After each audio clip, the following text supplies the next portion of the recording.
Assalamualaikum warahmatullahi wabarakatuh. Halo anak-anak, apa kabarnya hari ini? Semoga selalu dalam keadaan sehat walafiat. Kali ini Bapak akan menerangkan materi pelajaran tema, yakni tema 7, Indahnya Keragaman di Negeriku. Subtema 1, Muatan Bahasa Indonesia. Kompetensi dasar muatan bahasa Indonesia kali ini adalah 3.7, menggali pengetahuan baru yang terdapat pada teks non-fiksi, dan 4.7, menyampaikan pengetahuan baru dari teks non-fiksi ke dalam tulisan dengan bahasa sendiri. Yang pertama, menjelaskan arti kata sulit dalam teks non-fiksi. Keragaman bangsa Indonesia meliputi suku bangsa dan agama. Apakah kamu tahu arti dari keragaman? Saat membaca sebuah teks, kamu akan menemukan kata-kata sulit karena kamu tidak mengetahui artinya.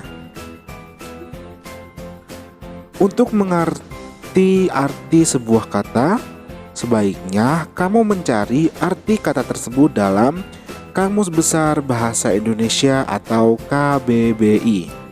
Caranya adalah sebagai berikut. Yang pertama, siapkan Kamus Besar Bahasa Indonesia.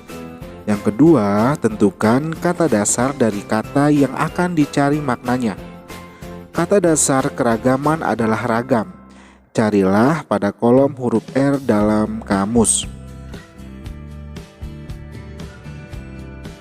Seperti itu caranya, atau karena kita tidak memiliki Kamus Besar Bahasa Indonesia, kalian bisa mendownload Kamus Bahasa Indonesia di Google Play Store. Seperti ini. Jadi setelah di-download, kalian bisa masuk ke pencarian dan mengetikkan kata yang ingin kalian cari tahu. Setelah itu akan muncul seperti ini ya. Dan ini aplikasinya bisa digunakan secara offline, jadi tidak memerlukan kuota internet. Mari kita membaca teks berikut ini. Suku bangsa di Indonesia. Sejak dahulu kala bangsa Indonesia hidup dalam keragaman. Kalimat Bhinneka Tunggal Ika pada lambang negara Garuda Pancasila bukan cuma slogan. Penduduk Indonesia terdiri atas beragam suku bangsa, agama, bahasa, adat, dan budaya. Tetapi semua dapat hidup rukun berdampingan. Berdasarkan hasil sensus Badan Pusat Statistik BPS tahun 2010, bangsa Indonesia terdiri atas 1.331 suku. Berdasarkan sensus itu pula, suku bangsa terbesar adalah suku Jawa yang meliputi 40,2% dari penduduk Indonesia. Suku Jawa ini merupakan gabungan dari suku-suku bangsa di Pulau Jawa, yaitu Jawa, Osing, Tengger, Samin, Bawean, Naga, dan suku-suku lainnya. Suku yang paling sedikit jumlahnya adalah suku Nias dengan jumlah 1.041.925 jiwa atau hanya 0,44% dari jumlah penduduk Indonesia.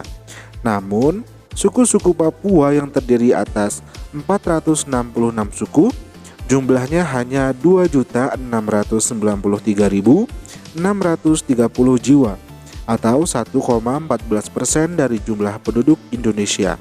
Sedangkan etnis Tionghoa jumlahnya 2.832.510 jiwa atau 1,2% penduduk Indonesia. Nah, setelah kita membaca teks tadi, kita menemukan beberapa kata-kata sulit yang mungkin kalian belum tahu. Kata-kata apa sajakah itu? Yang pertama adalah slogan.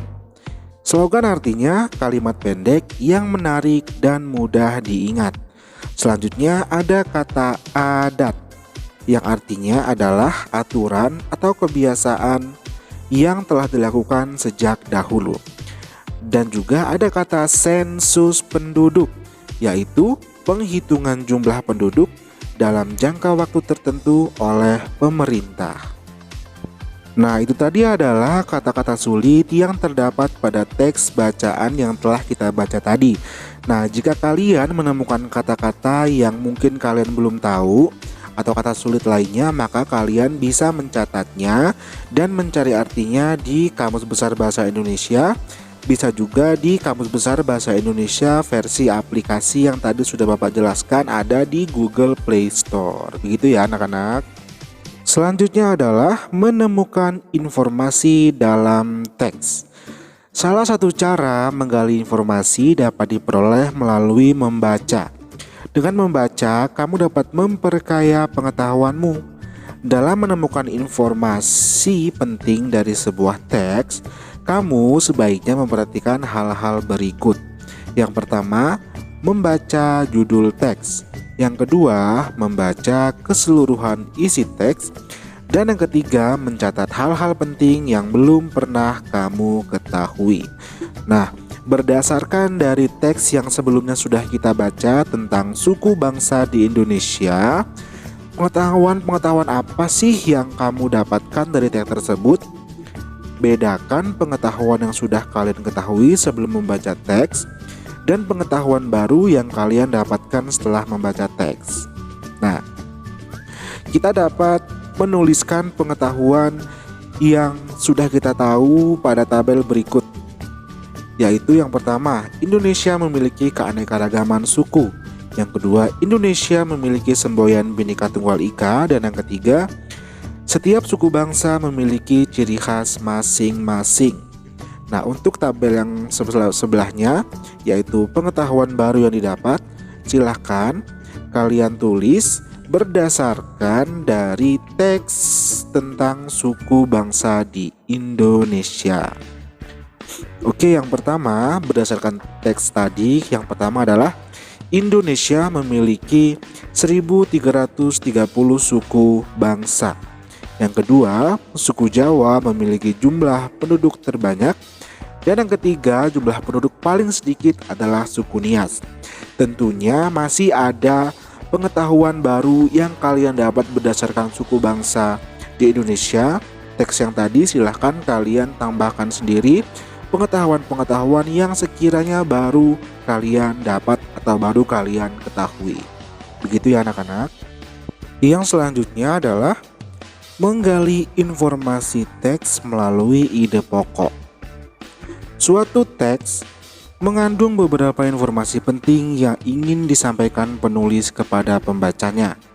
Untuk mendapatkan informasi tersebut, kita perlu memahami isi teks dengan baik. Salah satu cara untuk memahami isi teks adalah dengan menentukan ide atau gagasan pokok setiap paragraf pada teks tersebut. Ide pokok adalah gagasan yang menjadi pokok dalam mengembangkan paragraf. Oleh karena itu, nama lain ide pokok adalah gagasan utama. Ide pokok terdapat di kalimat utama dan setiap satu paragraf hanya ada satu ide pokok. Satu hal yang perlu kamu ingat adalah kalimat utama tidak sama dengan kalimat pertama. Kalimat utama bisa ada di kalimat pertama, bisa pada kalimat terakhir, atau bahkan kalimat pertama dan terakhir. Ada 5 langkah menemukan ide pokok dengan mudah. Yang pertama adalah baca seluruh paragraf dengan cermat.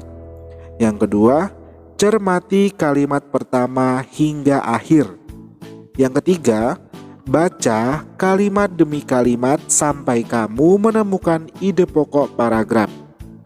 Dalam satu paragraf, ide pokok biasanya terletak di awal, di akhir, atau di awal dan di akhir.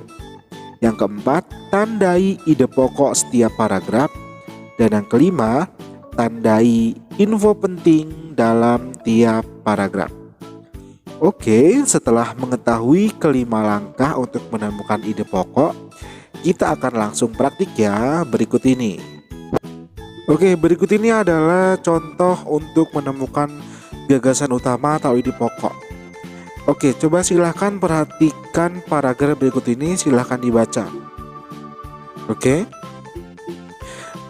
Berdasarkan paragraf tersebut, ide pokoknya terdapat pada kalimat utama. Kalimat utama ada di awal paragraf, sehingga ide pokok dari paragraf tersebut adalah keragaman bangsa di Indonesia yang sudah ada sejak dahulu. Itu adalah ide pokok dari paragraf ini. Selanjutnya, silakan dibaca kembali paragraf berikut ini. Oke, setelah kalian baca, apakah kalian tahu di mana letak ide pokok atau gagasan utama dari paragraf tersebut? Ya, ide pokok atau gagasan utama dari paragraf ini terdapat di kalimat pertama, yaitu ide pokoknya adalah hasil sensus Badan Pusat Statistik pada tahun 2010 yang menunjukkan Indonesia memiliki 1.331 suku bangsa. Seperti itu anak-anak ya. Contoh lainnya, silahkan perhatikan dan bacalah paragraf berikut ini. Kira-kira nih, di manakah letak ide pokok atau gagasan utama dari paragraf ini? Ya, benar sekali. Ide pokok atau gagasan utama pada paragraf ini terdapat pada kalimat pertama. Sehingga ide pokoknya adalah batik merupakan salah satu keragaman wastra atau kain Nusantara. Oke, baiklah anak-anak, sampai di sini dulu pelajaran bahasa Indonesia kita hari ini. Sampai berjumpa di materi berikutnya.